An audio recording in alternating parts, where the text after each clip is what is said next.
What is everybody? TidBit Sports here. Today back at it again with the comparison series. Today we have Mac Jones versus Trevor Lawrence, comparing them.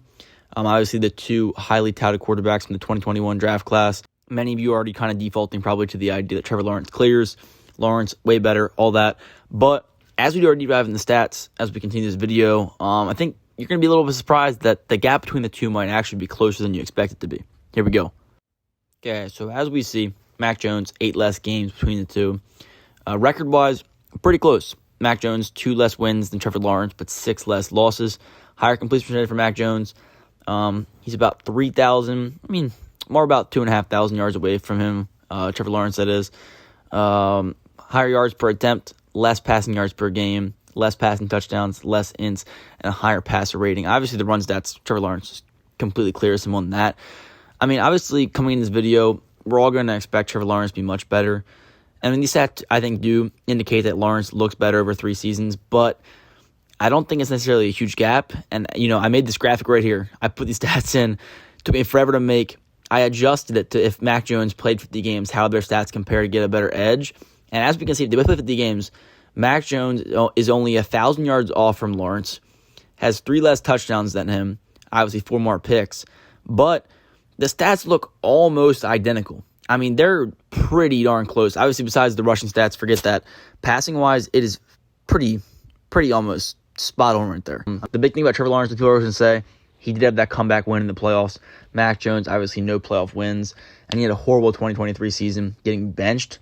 So Trevor Lawrence definitely has that edge over him. I'm talking about just pure stats-wise. I think a lot of people would be surprised by how close they really are. I think if you take all 32 GMs, they're all going to say they'd rather have, Lawrence over Mac Jones.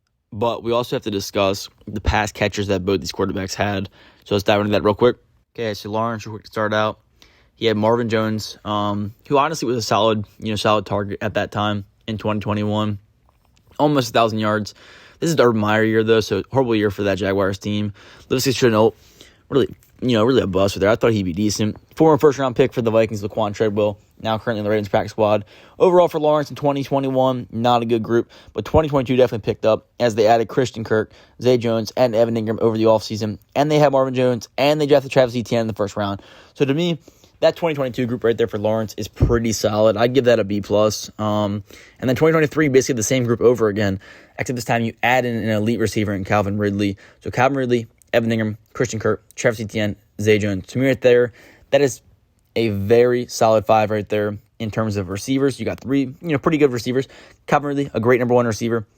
Christian Kirk, great number 2 receiver. Zay Jones, iffy number 3. Etienne, great running back. And Evan Ingram, a great tight end. If I had to grade T-Law's groups, I'd go 2021, give me a C-. 2022, give me a B. And then 2023, give me a A-. Okay, so now we got Mac Jones, rookie year, 2021. Jacoby Myers, Kendrick Bourne, Hunter Henry, Nelson Aguilar, N'Keal Harry, bust. Not a very good group right here. I think it's kind of similar to T-Law's 2021 group. I'd give this probably a C-, potentially a D+. But Jacoby Myers looked really solid in Las Vegas, and Kendrick Bourne's been decent this year. So we'll give this C-. Now 2022 though, they added Devontae Parker. He was a decent signing, but nothing too crazy over there. Still this group. Jacoby Myers really elevates it, I think, but I'd give this still probably a C-. So I think in 2021, they're kind of even. 2022, T-Law has better options. And then 2023 for Mac Jones, this is really bad. Obviously, they got rid of Jacoby Myers, added Juju Smith-Schuster. Overall, the group, they lost Jonnu Smith to the Falcons. Added Mike Gesicki, but, Jalen Reagor's out there. These guys are just... There's some young guys that could potentially become talented, but Demario Douglas was one of them. But there's really no number 1. Look at that. Nobody had more than 600 passing yards. Obviously, it's partly because Mac Jones' fault, but none of these guys are solid receivers whatsoever. So for Mac, I'd go C-, give me C-, and then give me D+ right here. So Mac Jones definitely failing in the receiving group compared to Trevor Lawrence. Now, another defense people give Trevor Lawrence right here is a good one. If you take away the Urban Meyer year, which was disastrous for the Jaguars, so omit 2021 for Lawrence, only 2022 and 2023 compared to Mac Jones over his 3 years, which is also still not kind of fair, though, because Mac Jones played an entire season without an offensive coordinator. But if you compare those 2 seasons for Lawrence to those 3 seasons for Mac Jones, it paints a pretty clear picture that Lawrence looks better, but still Mac Jones higher completion percentage, passing touchdowns equal, which is not good, though, because of the 9-game discrepancy right there. Overall, though, I just think the gap's not that big.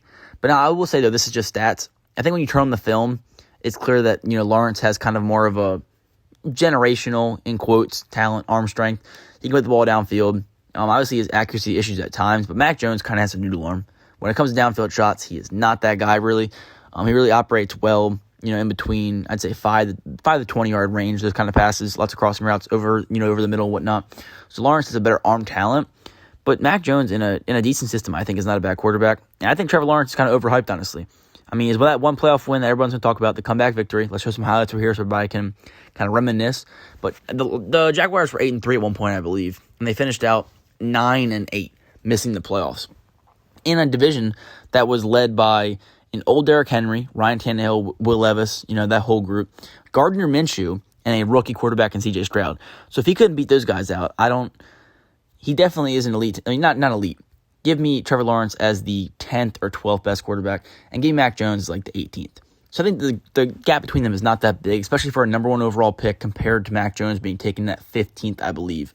And you give Mac Jones a decent team, a good supporting cast, maybe away from Bill Belichick, get him to a different team. And just the kind of last point that I want to go over is not that the main point is not the 1st overall and the 15th overall. The main point is that Trevor Lawrence is hyped up as one of the NFL's golden child. And Mac Jones is given so much hate as a trash can, as a terrible player, this, that, whatever. Yeah, Trevor Lawrence is good. Like I said, top 10, top 12, whatever. But, I mean, he has not proven much either. He has a playoff win, but he has not done much besides that. I mean, he has the talent. He shows it. But when is it all going to come together? I think him and Mac Jones are in a similar spot. I think Trevor Lawrence just has the number 1 overall bias and the hype and all that behind him and his good, his success at Clemson and whatnot. I think Mac Jones is just the NFL fans. I mean, me included. I'm not any different. Once we kind of get want to train with a player, whether it's loving the player, hating the player, we kind of all go full steam ahead and give him a bunch of hate or a bunch of love, regardless. So I think Mac Jones is better than we give him credit for. I think Trevor Lawrence is a little worse than we give him credit for. So overall, I think the gap's less than we expected it to be, and I hope this video cleared some stuff up. But thanks for watching. Drop in the comments who I should compare next and decide kind of how big the gap is between them, or if their careers already wrapped up, who's been better. Thanks for watching, guys.